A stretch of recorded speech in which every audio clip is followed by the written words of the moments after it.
পশ্চিমবঙ্গের সরকারি বাস পরিষেবা আর নানা কল্যাণমূলক প্রকল্পে দারুণ কিছু আপডেট এসছে। চলুন চটজলদি পুরো বিষয়টা বুঝে নেওয়া যাক। সবচেয়ে বড় খবর, ১ জুন থেকে রাজ্যের মহিলারা সরকারি বাসে একদম বিনামূল্যে যাতায়াতের সুযোগ পাচ্ছেন। বাসে উঠলে কন্ডাক্টর ঠিকই টিকিট দেবেন, তবে খেয়াল করলে দেখা যাবে সেই টিকিটের দাম একেবারে 0 টাকা। তবে ভবিষ্যতে এই চমৎকার সুবিধার টানা পেতে গেলে একটি বিশেষ পরিচয়পত্র লাগবে, যার নাম দেওয়া হয়েছে পিঙ্ক কার্ড। যতদিন না পিঙ্ক কার্ড হাতে আসছে ততদিন আধার বা ভোটার কার্ডের মতো বাসস্থানের প্রমাণপত্র দেখালেই এই সুবিধা মিলবে। চূড়ান্ত নিয়মাবলী তৈরি হচ্ছে, তবে মূলত বিডিও, এসডিও আর স্থানীয় পুরসভাগুলোর হাত ধরেই এ কার্ড সবার কাছে পৌঁছবে। এখন প্রশ্ন ওঠা খুব স্বাভাবিক, বিনামূল্যে বাস যাত্রার জন্য হঠাৎ এই বিশেষ পিঙ্ক কার্ডের কি দরকার পড়ল?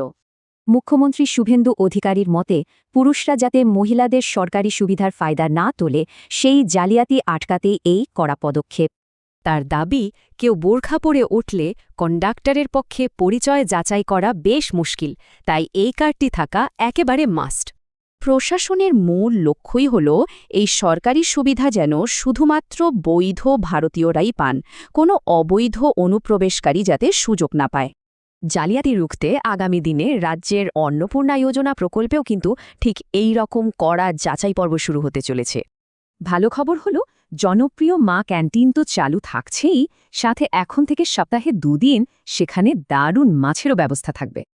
আর হ্যাঁ, সাধারণ মানুষের অভিযোগ সরাসরি শুনতে আপনার সরকারকে বলুন নামে একটা দারুণ হেল্পলাইনও কিন্তু চালু করা হয়েছে।